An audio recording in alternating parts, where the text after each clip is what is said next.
In a city defined by the glass curtain walls of skyscrapers and the ceaseless glow of neon lights, one name is inextricably linked to the city's ambition, its glamour, and its relentless spirit of competition. That name is Trump. Donald Trump, a name that itself stands like a building, conspicuous, massive, and fraught with controversy. His life story is not a simple success story, nor is it a pure political drama. It is a modern American epic spanning the three great realms of business, entertainment, and politics, filled with astonishing rises, dramatic collapses, incredible comebacks, and a complete subversion of traditional rules. His story begins not in Manhattan, but in the outer borough of Queens, in a kingdom built by his father with bricks and ambition. There, he learned the first lesson of business: either you build or you are torn down. His life's trajectory extends from the glittering skyline of Manhattan to the neon fantasies of Atlantic City's casinos, from the fictional boardroom of a Hollywood reality show to, incredibly, the Oval Office in Washington, D.C. He carved his name onto buildings, printed it on book covers, shouted it on television shows, and ultimately, seared it onto the map of world politics. He is a collection of contradictions, a populist born of wealth, a billionaire who disdains the elite, a caller for order who thrives in chaos. Those who love him see him as a warrior shattering the shackles of political correctness, the child who dared to say the emperor has no clothes. Those who hate him see him as a saboteur of democratic institutions, a dangerous figure inciting division and hatred. But whether loved or hated, no one can deny that he is a phenomenon that completely changed the rules of the game in media, business, and politics. To understand the era we live in, one cannot bypass Donald Trump. His rise was no accident, but a concentrated eruption of desires, anxieties, and resentments deeply rooted in the soil of American society and culture. Now, let us peel back the noise and fog that surround him, return to the beginning of the story, and explore how this New York real estate developer step-by-step walked onto the world's center stage to become one of the most controversial and influential public figures of the 21st century. This is not just the biography of one man. It is a mirror, reflecting the desires and struggles of our time. Chapter 1. Son of New York, heir to a real estate empire. The story's beginning is not rooted in the skyscrapers of Manhattan, but in the bricks and mortar of New York City's Queens and Brooklyn. Donald Trump's worldview, his business acumen, and his extreme desire for victory all originated from his father, Fred Trump, a tough and shrewd builder who established a real estate empire in New York's outer boroughs. Fred Trump's own life was a variation of the American dream. His father, Friedrich Trump, was an immigrant from Germany who, during the gold rush of the late 19th century, accumulated his first fortune by opening restaurants and hotels in the Northwest. However, Fred's childhood was not easy. His father died early, and he began working at a young age, displaying astonishing business talent. During and after World War II, Fred seized the opportunity of government subsidies for middle-class housing, building thousands of affordable apartment buildings in places like Queens and Brooklyn. His business model was clear and effective. Use loan guarantees from the Federal Housing Administration, FHA, to develop with minimal risk, then rent these modest but sturdy brick apartments to working-class families. He was a master of cost control, familiar with every aspect of the construction industry, and more importantly, he was adept at dealing with government officials to secure policy benefits. Fred Trump was a pragmatist. His buildings had no ornate designs, only durability and profitability. The creed he taught his children was, be a killer, a king. In this world, you are either a predator or prey. Donald John Trump was born on June 14, 1946, in Queens, New York, the fourth of 5 children and the second son. He grew up in an affluent but demanding family environment. They lived in a large Tudor-style mansion in Jamaica Estates, but this did not mean life was easy. Fred had high expectations for his children, especially his sons. He often took a young Donald to visit construction sites, letting him touch the bricks, feel the concrete, and learn how to negotiate with contractors. From a young age, Donald showed distinctive traits: energetic, aggressive, and eager to be the center of attention. What he learned from his father was not just business knowledge, but a worldview. Life is a zero-sum game. One must always be vigilant and never admit defeat. However, Donald's boundless energy and rebellious tendencies made him a troublemaker at school. According to his own recollections, he frequently got into fights and was insubordinate. When he was 13, Fred made a decision that would change his life. He sent him to the New York Military Academy. This private boarding school on the banks of the Hudson River was known for its strict discipline and militarized management. Fred hoped the school could channel his son's aggressiveness in the right direction. The decision proved effective. At the New York Military Academy, Donald found a stage where he could unleash his competitive spirit. He learned to obey discipline, adapt to a hierarchical system, and use that system to climb. He quickly became a standout among the cadets, excelling in sports, especially on the baseball team, and eventually rose to the rank of cadet captain, one of the highest honors for a cadet. The military academy experience forged his will, taught him how to stand out in a male-dominated competitive environment, and gave him a profound identification with hierarchy, authority, and the external appearance of strength. He would later often speak proudly of this experience, believing the military academy shaped a person's character more than the Ivy League. After graduating from the academy in 1964, Trump spent 2 years at Fordham University in the Bronx before transferring to his dream school, the Wharton School of the University of Pennsylvania. Wharton was one of the top business schools in the United States at the time, renowned for its strength in finance and real estate. Gaining admission to Wharton was itself a status symbol, which was crucial for a young man eager to shed the outer borough label of Queens and make his mark in the heart of Manhattan. While some controversy surrounds his admission to Wharton, it is undeniable that the experience provided him with theoretical knowledge and, more importantly, a veneer of elite education. During his time at Wharton, Trump was already deeply involved in his father's business. Unlike other students who were keen on campus activities, he devoted most of his time and energy to the Trump Organization's practical projects. He would return to New York on weekends and holidays to work with his father. A famous early case was the Swifton Village apartment project in Cincinnati, Ohio. The project was in trouble with a very high vacancy rate. A 20-something Donald was sent by his father to solve the problem. He demonstrated his innate marketing talent and decisive execution. He renovated the apartments, ramped up advertising, and successfully raised the occupancy rate of the 1,200-unit complex from 34% to 100% in a short time. This success greatly boosted his confidence and convinced Fred that this son was the best heir to his empire. However, Donald's ambitions were far greater. He looked down on the modest apartment buildings his father built in Queens and Brooklyn. In his eyes, that was a world for the working class, while he yearned for another world, a world of gleaming skyscrapers, luxury hotels, and global billionaires. The center of that world was Manhattan. Fred Trump had always held a cautious, even fearful, attitude toward Manhattan. He considered it too risky, the political connections too complex, and the construction costs far higher than in the outer boroughs. But Donald saw Manhattan as a battlefield he had to conquer. He believed that only by achieving success in Manhattan could one truly make a name, a brand that would surpass his father's. In 1971, Donald Trump officially joined his father's company and quickly took a leading role. One of the first things he did was change the company's name from Elizabeth Trump and Son, named after his grandmother, to the Trump Organization. This was a symbolic move, heralding a new era. He began shifting the company's focus from Brooklyn and Queens to Manhattan. His initial attempts were not smooth. The Manhattan real estate world was controlled by entrenched families and consortiums who looked down on this nouveau riche from Queens. But Trump possessed 2 epochs taught by his father, a keen instinct for a deal and an unyielding spirit of negotiation. He had another advantage. He was young, handsome, and desperately craved media attention. He knew that in Manhattan, fame itself was an asset.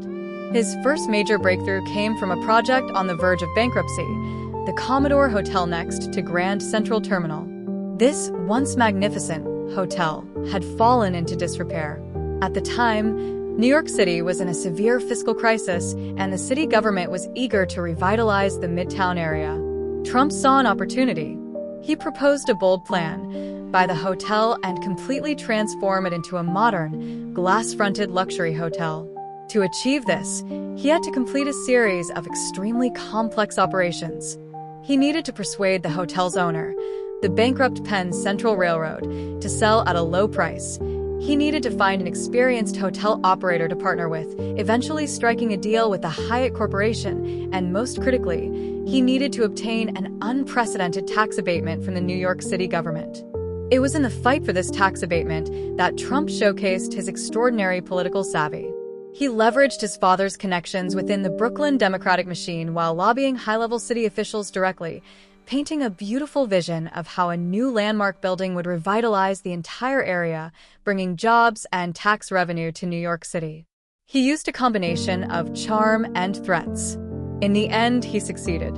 He secured a 40-year tax abatement, one of the largest in the city's history. In 1980, the new Grand Hyatt opened.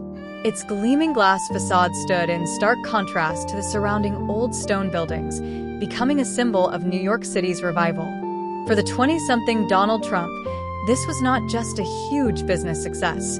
It was a declaration. He had arrived in Manhattan, and he was there to leave his mark. The success of this project paved the way for his even bolder plans. He had learned how to leverage government resources, how to wheel and deal with financial institutions, and how to manipulate the media to build his own hype. He was no longer just Fred Trump's son. He was becoming a force in his own right. The son of New York was ready to build his own empire, in his own way. He inherited his father's bricks and mortar, but his sights were set on the sky. Chapter 2: The Art of the Deal in Manhattan. From businessman to star. The success of the Grand Hyatt was like a massive stone dropped into the calm lake of Manhattan real estate, and the ripples spread quickly. The name Donald Trump began to appear frequently in the pages of the New York Times, no longer just as the son of Fred Trump, but as an independent, bold, and even somewhat reckless new force. His rise in the 1980s was not merely an expansion of his business map, but a meticulously planned personal branding campaign. He turned business transactions into a public performance, and he himself was the most dazzling star of the show. If the Grand Hyatt was his breakout project, then Trump Tower was the masterpiece that cemented his legend. This project perfectly embodied his core philosophy: location, luxury, and unparalleled publicity. He set his sights on the golden corner of 5th Avenue and 56th Street, the heart of the world's most exclusive luxury retail district. To secure this land, he had to persuade the famous Bonwit Teller department store and purchase the air rights above it. The negotiation process was full of drama, with Trump once again demonstrating his relentless, wear-down-the-opponent style. From its inception, Trump Tower was destined to be a topic of conversation. He hired architect Scott and demanded a building that was distinctive and eye-catching. The final result was a 68-story, though he liked to exaggerate the actual number of floors, dark glass building with a serrated facade that refracted a mesmerizing light. But what truly made Trump Tower famous was its 6-story, gilded public atrium. Trump insisted on using a type of pink Italian breccia pernis marble, an expensive stone that covered the walls and floors of the entire atrium. An 80-foot-tall man-made waterfall cascaded down one side, its sound echoing throughout the space. The first wave of luxury tenants like Gucci and Harry Winston quickly established its high-end positioning. However, the construction of Trump Tower was also mired in controversy. During the demolition of the old Bonwit Teller building, Trump had promised the Metropolitan Museum of Art that he would preserve 2 precious Art Deco goddess sculptures on the building's facade. But during demolition, the construction crew smashed the sculptures, citing excessive cost and structural safety concerns. This act provoked strong condemnation from New York's cultural circles and the media, who criticized him as an uncultured, profit-driven vandal. But Trump was unfazed, even turning the negative press into a form of attention. He deeply understood a principle. In the media age, the worst thing is not to be criticized, but to be ignored. In 1983, Trump Tower officially opened and was a massive commercial success. It was more than just a building, it was a brand symbol. Trump cleverly located his own residence in a 3-story penthouse at the top of the tower. The apartment's decor was the epitome of opulence, filled with Louis XIV-style furniture, gold accents, and classical murals, like a Versailles in the sky. He frequently invited journalists and television crews to film there, showcasing his staggering wealth and taste to the world. The penthouse of Trump Tower became the physical vessel of his personal myth. Simultaneously, Trump turned his gaze to the emerging gambling hub on the East Coast, Atlantic City. He believed its potential was comparable to Las Vegas. He once again applied the experience he had accumulated in New York, using high-leverage junk bonds for wrap. ID expansion. In 1984, he partnered with the Holiday Inn Corporation to open Harrah's at Trump Plaza. But he soon grew dissatisfied with partnership. He wanted full control. He acquired an unfinished project from the Hilton Hotels in Atlantic City and transformed it into Trump's castle. His most ambitious project was the construction of what was then the world's largest casino hotel, the Trump Taj Mahal. He declared it would be the 8th wonder of the world. He invested nearly $1 billion in the project, with most of the funds again coming from high-risk junk bonds. The opening of the Taj Mahal was extravagant, with Michael Jackson even attending the launch ceremony. However, this cost-as-no-object expansion was also laying the groundwork for his future financial crisis. In the 1980s, Trump's business activities extended far beyond real estate and casinos. Like a collector, he acquired assets that could signify status and prestige. He bought the famous Plaza Hotel, calling it a work of art like the Mona Lisa. He purchased an airline, the Eastern Air Shuttle, and rebranded it as the Trump Shuttle, decorating the planes with maple wood flooring and gold-plated seatbelt buckles in an attempt to create the most high-end short-haul air service. He also bought a superyacht, the Trump Princess, and a professional football team, the New Jersey Generals. Every acquisition was accompanied by a grand media press conference. Trump became a frequent guest on television talk shows. His confident, direct, and somewhat boastful style made him a favorite among viewers. He knew how to package complex business deals in the simplest, most direct language, making them interesting even to the average person. He crafted an image of himself as a self-made hero, a man who dared to challenge the establishment and never gave up, even though he had in fact inherited substantial wealth and connections from his father. This personal image building reached its zenith in 1987 with the publication of his memoir, Trump, The Art of the Deal. The book was ghostwritten by journalist Tony Schwartz, but was written entirely in Trump's first-person voice. It detailed some of his famous deals, like the development of the Grand Hyatt and Trump Tower, and summarized his 11 keys to success, including think big, protect the downside, get the word out, and fight back.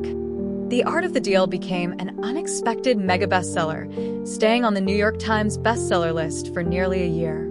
The book's influence far exceeded the business world. It not only made Trump a fortune, but, more importantly, it established him as a master dealmaker and a success guru.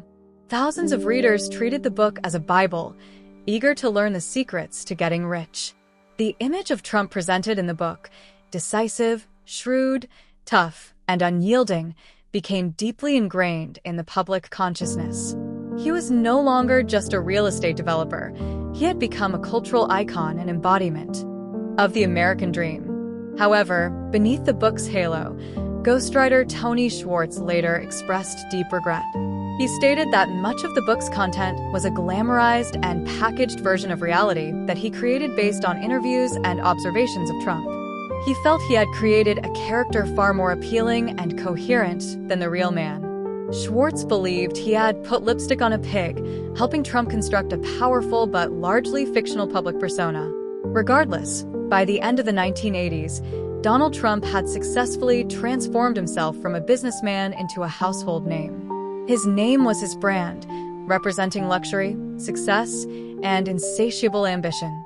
He was a frequent feature on tabloid covers. His marital life, his wealth, and his every business venture became topics of public fascination. He reveled in this life in the spotlight and skillfully used the media to serve his business empire. He had mastered the art of creating buzz and guiding public opinion, an art he would deploy to its fullest extent in the coming decades, ultimately propelling him to a stage even higher than the pinnacle of Manhattan. But before that, a massive storm was brewing on the horizon. The house of cards he had built with high leverage and bold gambles was about to face a harsh test of reality. Chapter 3: Storm and Rebirth. The rise and fall of a business empire and turmoil in personal life. As the 1990s began, the massive bubble that Donald Trump had inflated with extravagance and leverage finally let out a piercing pop in the face of harsh economic reality. The glory and clamor of the 1980s came to an abrupt halt, replaced by a severe test for the survival of his business empire.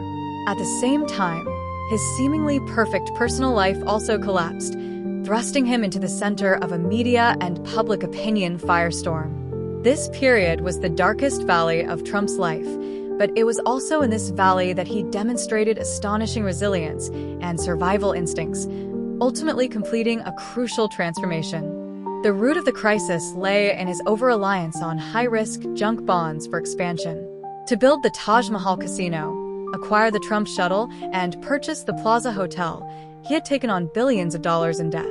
When the U.S. economy fell into recession in the early 1990s and the real estate market and gaming revenues plummeted, Trump's cash flow quickly dried up, leaving him unable to pay the high interest. His casino empire was the first to crumble. The Trump Taj Mahal, which he had hailed as the eighth wonder of the world, fell into financial distress shortly after opening, its revenue far from sufficient to cover the nearly $3 million in daily interest payments. In 1991, the Taj Mahal officially filed for bankruptcy protection.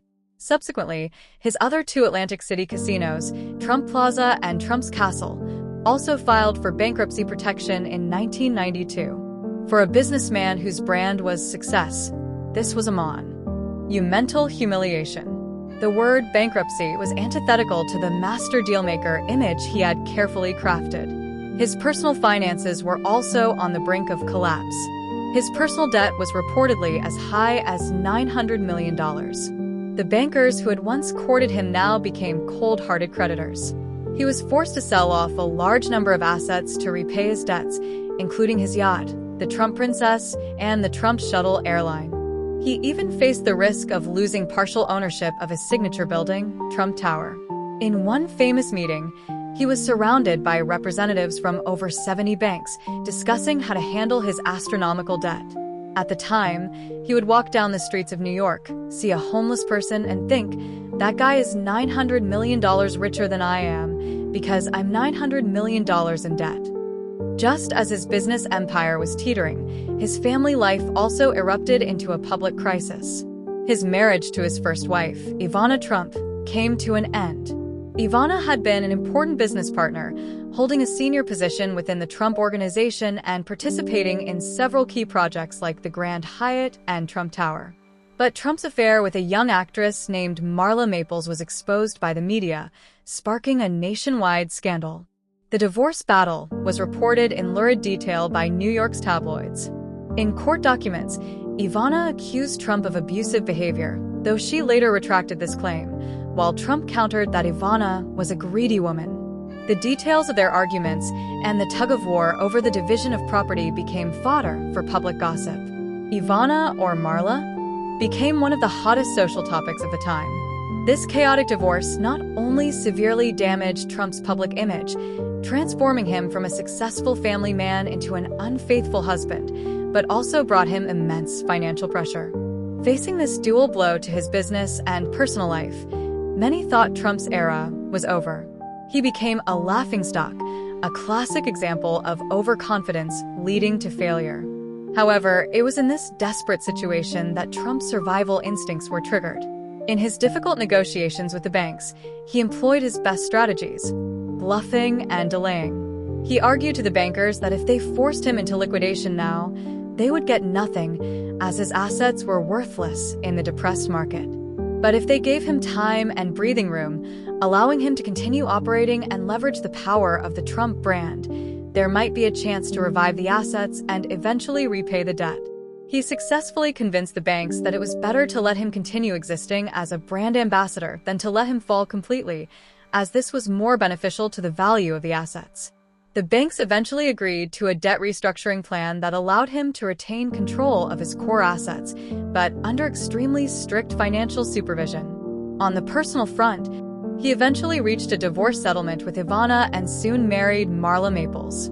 Although this marriage was also fraught with turmoil and ended in divorce a few years later, at the time, it at least brought a temporary close to his chaotic private life. After weathering the most dangerous period, Trump began to rethink his business model. He realized that the risk of owning physical assets was too high, and that his most valuable asset was actually his name, the Trump brand. During the glorious 1980s, he had successfully associated this name with luxury, success, and quality, whether deserved or not. Thus, he began a major strategic transformation from a heavy asset developer and owner to a light asset brand licensor and manager. He no longer insisted on using his own money to invest in and construct skyscrapers. Instead, he licensed the Trump name to other developers. These developers were responsible for the financing and construction, while Trump provided the brand, participated in design and marketing, and collected hefty licensing and management fees. This model was extremely low risk, yet the profits were considerable. Various Trump International Hotel and Towers, Trump Plazas, and Trump golf courses began to appear around the world, but in many of them, Trump himself had no ownership or only a very small stake. This transformation was extremely successful. It allowed Trump to continue expanding his empire without taking on huge capital risks. The public saw one new project after another bearing his name, making it seem as if he was constantly making a comeback and reliving his glory days. In reality, he had transformed from a player at the gambling table to the casino owner who always wins. By the late 1990s and early 2000s, Trump's financial situation had greatly improved. Through brand licensing and some successful real estate projects, such as the Riverside South project in New York, developed in partnership with a Hong Kong consortium, he gradually emerged from the mire of debt. Although he had lost some assets, he had preserved his core brand value. This experience of falling from the peak to the abyss and then arduously climbing back up had a profound impact on Trump's character and worldview. It made him more convinced that life is a battle and you must survive at all costs. It also deepened his distrust of experts and the establishment, including the bankers who had once celebrated him and then tried to destroy him. He saw himself as a man who had fought the entire system single-handedly and won. This lone hero narrative would become an important personal trademark in his later years. The post-storm Trump, though perhaps not as wealthy as at his 1980s peak, had a brand that was more resilient and survival strategies that were more sophisticated. He was no longer just a reckless gambler, but a shrewd businessman who understood how to manage risk and monetize his fame. He was ready to return to the center of public attention in a whole new way. And this time, the stage he chose would be a broader and more influential arena than real estate and high society television. Chapter 4. You're Fired. Reality TV star and master of branding. As the dawn of the 21st century arrived, Donald Trump's business empire had been rebuilt from the ruins of the 1990s, but his public image seemed stuck in that era of tabloid scandals and business failures. People's impression of him was still that of a flamboyant, post-bankruptcy 1980s symbol. However, a seemingly coincidental crossover collaboration allowed him to complete the most successful reboot in the history of his personal brand in an incredible way and to permeate every corner of American society with his influence. That opportunity was a reality TV show called The Apprentice. In 2003, the renowned television producer Mark Burnett, creator of the hit reality show Survivor, approached Trump. Burnett had conceived a new show format. A group of ambitious young business elites would compete in a series of real-world business challenges in New York City. One person would be eliminated each week, and the ultimate winner would receive a one-year, $250,000 job as an apprentice in the Trump Organization. And Trump would play the role of the supreme boss who would ultimately decide their fate. Trump was immediately drawn to the idea. It was a stage tailor-made for him. He didn't need to play a character. He just needed to play himself, or rather, the master dealmaker, Trump that existed in the public's imagination. The show's central set was a meticulously designed boardroom, filled with symbols of power. Here, Trump sat in a central leather chair, flanked by his advisors, usually his children or company executives, looking down on the nervous contestants. In January 2004, The Apprentice premiered on NBC and quickly became an explosive success. In an era when reality TV was burgeoning, The Apprentice, with its unique business jungle setting and tense elimination mechanism, firmly captured the hearts of viewers. The show not only displayed the cruel competition of the business world, but also dramatized and entertained it. The soul of the show was, without a doubt, Donald Trump. His performance on the show was nothing short of perfect. His words were sharp, his critiques piercing, and he mercilessly pointed out the contestants' weaknesses and mistakes. He sometimes played the role of a stern mentor, at other times the cold-blooded business leader. He simplified complex business decisions into easy-to-understand slogans and maxims. And the most classic, most anticipated part of the show was the elimination moment at the end of each week. When Trump, with a furrowed brow, hesitated between 2 or 3 of the worst-performing candidates and finally pointed his signature index finger at one of them, delivering the line in an unquestionable, ultimate judgment tone, "You're fired."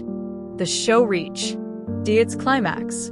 That catchphrase quickly became the pop culture phrase of the year, spreading throughout America.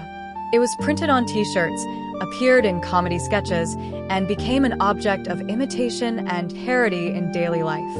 And Trump, the man who uttered it, gained an unprecedented level of national fame. The success of The Apprentice was significant for Trump in multiple ways. First, it completely reshaped his public image. For a younger generation of viewers unfamiliar with his 1980s history, Trump was no longer the businessman who had gone through bankruptcy and divorce scandals, but the omnipotent, decisive, and wise ultimate boss on TV. The show's carefully constructed narrative cast him as an incarnation of business wisdom, a model of success. His image on the show, flying in helicopters, entering luxurious offices, and masterfully directing business projects, reinforced his status as a top billionaire and power player.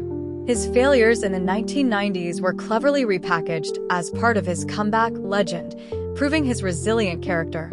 Second, the show became the most powerful marketing tool for his personal brand. Each episode was an implicit advertisement for the Trump brand. Trump Tower, Trump golf courses, and various Trump products repeatedly appeared on screen as settings or parts of challenges. This was a form of brand integration more effective and more profound than any traditional advertising.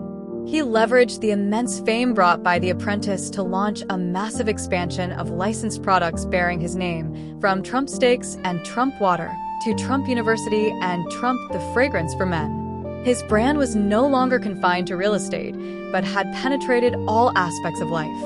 He was no longer just selling products. He was selling a successful lifestyle.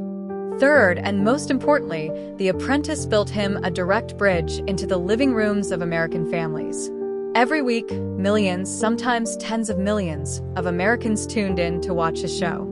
They came from different states and different social classes.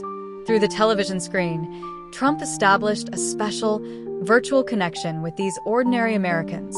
The straight-talking, no-nonsense, rule-breaking style he displayed stood in stark contrast to the stiff image of traditional politicians and corporate executives. Many people found him real and down-to-earth, despite his incredibly luxurious lifestyle.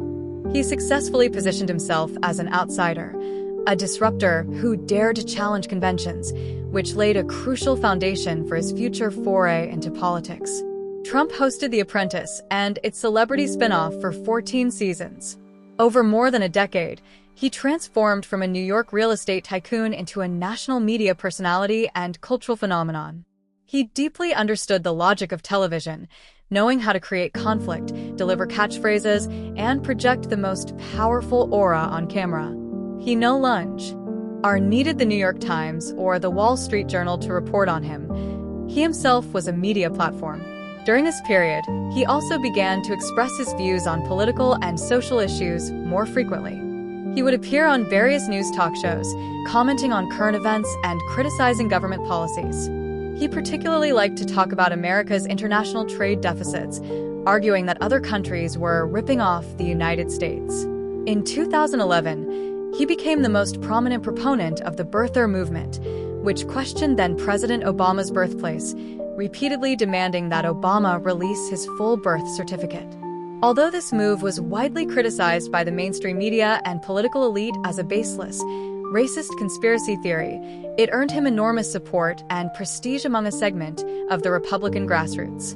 They saw Trump as the only warrior who dared to challenge Obama and voice the doubts they held in their hearts. Looking back, the decade of The Apprentice was a crucial stepping stone on Trump's path to power. He accomplished several major things here. First, he repaired and greatly enhanced his brand value. Second, he established unparalleled nationwide name recognition. Third, he practiced and mastered the techniques of shaping a persona and guiding public opinion through mass media. And fourth, he probed and locked onto his future core audience in the political arena, ordinary Americans who felt ignored by the elite and longed for a strong boss to set things right. When he finally decided to take the line, "You're fired," from the television boardroom to the political stage of Washington, D.C., many still saw him as a non-serious TV star, a publicity-seeking clown. They failed to realize that over a decade, Trump had quietly forged an indestructible suit of armor for himself and had completed a nationwide, long-term, and extremely successful pre-campaign rehearsal. The curtain was about to fall on the reality show stage, while a much larger reality show, one that would upend American and global politics, was about to begin. Chapter 5, From Fifth Avenue to Pennsylvania Avenue, The Unconventional Path to the Presidency. On June 16, 2015, in the gilded atrium of Trump Tower in New York, Donald Trump, accompanied by his wife Melania, descended the famous golden escalator. The scene was full of carefully designed drama, like the opening of another season of his reality show. However, the news he was about to announce shocked the world and was met with derision by the vast majority of political commentators. He officially announced that he would seek the Republican nomination for the 2016 U.S. presidential election. To many, this was just another publicity stunt by Trump. After all, he had hinted at running in several previous election cycles, only to back down. His announcement speech was filled with controversial and unorthodox statements. He attacked the state of the country claim. It was in decline, and made his infamous remarks about Mexico sending rapists and criminals to the United States. The comments immediately ignited a firestorm, with mainstream media and political figures roundly condemning him, believing his campaign was over on its first day. They were all wrong. They underestimated the unique advantages Trump had accumulated over the past decades, and even more so, they underestimated the populist sentiment that had long been simmering beneath the surface of American society. From the very beginning, Trump's campaign completely upended the traditional political playbook. Unlike other candidates, he did not assemble a large policy team or release detailed policy white papers. The core of his campaign was himself, his personality, his brand, and his simple, powerful slogan, "Make America Great Again." This slogan itself contained a narrative. America was once great, but has declined in the hands of weak and incompetent politicians, and I, the strong, successful outsider, am the only one who can restore its glory. In the crowded field of the Republican primary, Trump faced more than a dozen experienced politicians, including former governors, sitting senators, and a representative of a political dynasty, Jeb Bush. While the traditional politicians were engaged in polite policy debates, Trump turned the campaign into a crude, entertaining battle royale.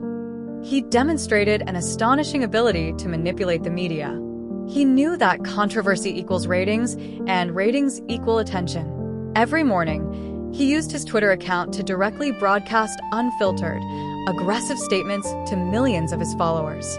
He gave each of his opponents an insulting nickname such as Low Energy Jeb, Lying Ted, and Little Marco. These labels were simple, crude, yet highly effective, and they stuck to his rivals. The traditional media had a love-hate relationship with Trump. On the one hand, they criticized his rhetoric as irresponsible and divisive, but on the other, they couldn't resist the huge ratings and clicks he brought. Trump understood this well. He could call into a morning news show at any time and dominate the entire conversation. According to estimates, during the primary phase, Trump received billions of dollars worth of free media exposure, far exceeding the campaign ad spending of any of his opponents. His campaign rallies were another core element of his campaign. They were not traditional political gatherings, but more like raucous rock concerts. Thousands of supporters, wearing red, MAGA hats, gathered in arenas to cheer for their hero. Trump would improvise on stage, at times boasting about his wealth and success, at other times railing against the fake news media, and at other times stoking anger against illegal immigrants and globalist elites. He used the simplest, most direct language to interact with the crowd, making them feel like they were part of this revolution. He promised to build the wall and drain the swamp. These concrete, vivid slogans resonated much more deeply with people than the empty political promises of his opponents. Trump's core supporters were the white working class who felt left behind by globalization, conservative voters who were deeply disgusted with the Washington establishment, and ordinary people tired of the constraints of political correctness. They saw a fighter who dared to say what they were thinking and feared no authority. Trump's billionaire status, far from being a barrier between him and the common people, became an advantage. His supporters believed that because he was so rich, he couldn't be bought by any special interest group. He was truly serving the people. To the astonishment of many, Trump won state after state in the primaries, eliminating all his experienced rivals one by one, and finally secured the Republican presidential nomination in July 2016. Heading into the general election against the Democratic nominee, Hillary Clinton, most people still believed Trump had no chance. Clinton had a powerful campaign machine, massive funding, and the support of almost all mainstream media and political elites. Polls also consistently showed Clinton with a stable lead. However, Trump continued to use the strategies that had proven effective in the primary. He painted Clinton as a corrupt, dishonest embodiment of the Washington insider, attacking her with the label Crooked Hillary. He used the email scandal and controversies surrounding the Clinton Foundation to continuously deepen voter distrust of her. Late in the campaign, a 2005 Access Hollywood tape was released, in which Trump was heard boasting in extremely vulgar language about how he groped women. This tape scandal was considered a fatal blow, and many high-ranking Republicans even publicly called for him to drop out of the race. But Trump once again showed his amazing survival skills. He quickly apologized, but also skillfully deflected, calling it locker room talk and counterattacking with Bill Clinton's history of sexual misconduct, portraying Hillary as an enabler. His core supporters largely forgave him, believing it was just another dirty trick by the elite to stop him. Trump's campaign team also adopted a non-traditional strategy. They gave up on overinvesting in some traditional Republican strongholds and instead concentrated their resources and energy on the Rust Belt of the Midwest, such as Pennsylvania, Michigan, and Wisconsin. These states had suffered severe economic hardship due to the decline of manufacturing over the past few decades, but had long been Democratic strongholds. Trump's message here was highly targeted. He promised to bring jobs back to America, repeal the North American Free Trade Agreement, NAFTA, which he called the worst trade deal ever, and take a tough stance on China. On election night, November 8, 2016, the world was watching. The vote count was full of drama. Initially, the results seemed to be following the predictions of the polls. But as the counting progressed, people were shocked to find that key swing states like Florida, North Carolina, and Ohio had all gone to Trump. The most stunning moment came after midnight, when Pennsylvania, Michigan, and Wisconsin, the three states considered Clinton's firewall, all fell to Trump by razor-thin margins. The New York Times election needle, which had initially predicted an over 85% chance of victory for Clinton, swung all the way to point at Trump. The world's media and political elites were left speechless. The reality TV star they had mocked, despised, and deemed impossible from the start had actually won. Donald Trump's victory was one of the biggest upsets in American political history. It was not a simple election, but a political earthquake. It exposed the deep divisions in American society, the failure of polling institutions, and the decline of traditional media influence. An outsider who had never held any public office or military position, a candidate who had single-handedly fought against the establishments of both parties, the mainstream media, and Wall Street, was about to enter the White House. From Trump Tower on Fifth Avenue to 1600 Pennsylvania Avenue in Washington, D.C., Trump had completed this seemingly impossible journey. He had rewritten the rules of political campaigning in his own way. Now, he and the world waited to see how he would rewrite the definition of the word president in the very same way. Chapter 6: The America First for Years. The Presidency and Its Legacy. On January 20th, 2017, with his hand on a Bible used by Abraham Lincoln, Donald Trump was sworn in as the 45th President of the United States. His inaugural address set a dark and radical tone for his next 4 years in office. He did not call for unity and reconciliation like his predecessors. Instead, he painted a picture of American carnage, accusing the Washington establishment of exploiting the people and promising to return power from Washington to them. He ended his speech with a resounding slogan: "From this day forward, it's going to be only America first, America first." Trump's presidency, like his campaign, was disruptive, controversial, and filled with relentless drama. He challenged America's political norms, administrative procedures, and international alliance system in an unprecedented manner. On domestic policy, the Trump administration quickly delivered on some of its promises to the Republican base. His biggest legislative achievement was the Tax Cuts and Jobs Act of 2017. This act massively cut corporate and individual income taxes and was considered the largest tax reform since the Reagan era. Supporters argued it stimulated economic growth, while critics pointed out that it mainly benefited the wealthy and large corporations and led to a sharp increase in the national debt. Another area that would profoundly affect America's future was the judicial system. During his 4-year term, Trump successfully appointed 3 conservative justices to the Supreme Court: Neil Gorsuch, Brett Kavanaugh, and Amy Coney Barrett. This shifted the court to a solid conservative majority for the first time in decades, which will continue to influence key social issues like abortion rights, gun rights, and religious freedom for decades to come. Furthermore, he appointed over 200 conservative judges to lower federal courts, systematically reshaping America's judiciary.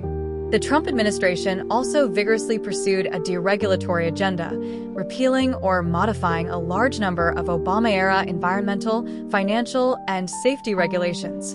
He argued these rules stifled business vitality, while environmentalists and consumer advocates warned of long-term damage to the environment and public health. On immigration, he took an extremely hardline stance. Shortly after taking office, he signed an executive order banning citizens from several Muslim-majority countries from entering the U.S., sparking nationwide protests and legal challenges.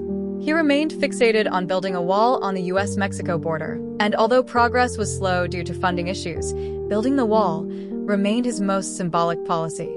His administration's zero-tolerance immigration policy, which led to the separation of thousands of children from their parents at the border, caused a massive humanitarian controversy. In foreign policy, the America First principle was paramount. Trump withdrew the U.S. from several international agreements signed by the Obama administration, including the Trans-Pacific Partnership, TPP, the Paris Agreement on Climate Change, and the Iran nuclear deal. He questioned the value of traditional alliances like NATO, demanding that allies pay more for their defense, which led to tense relations with European allies. His views on international trade were particularly radical. Believing that the U.S. had been taken advantage of in past trade deals, he launched trade wars against multiple partners, including China, the European Union, Canada, and Mexico. The trade war with China was the largest in scale and most far-reaching in impact. The two countries imposed tariffs on hundreds of billions of dollars worth of each other's goods, disrupting global supply chains and creating uncertainty for both their economies and the global economy. However, Trump's diplomacy was not all confrontation. He showed a willingness to engage in direct dialogue with traditional adversaries. He held 3 historic summits with North Korean leader Kim Jong-un. While they failed to achieve a substantive breakthrough on denuclearization, they temporarily eased regional tensions. In the Middle East, his administration brokered the normalization of relations between Israel and Arab nations like the UAE and Bahrain, known as the Abraham Accords, which is considered one of his significant diplomatic achievements. Throughout his term, Trump was constantly surrounded by investigations and controversies. From his first day in office, the shadow of Russiagate loomed. The long-term investigation by special counsel Robert Mueller ultimately did not find sufficient evidence of collusion between the Trump campaign and Russia, but it did detail multiple instances of potential obstruction of justice by Trump. In 2019, Trump faced his first impeachment over a phone call. He was accused of pressuring the president of Ukraine to investigate his political rival, Joe Biden's son, as a condition for military aid.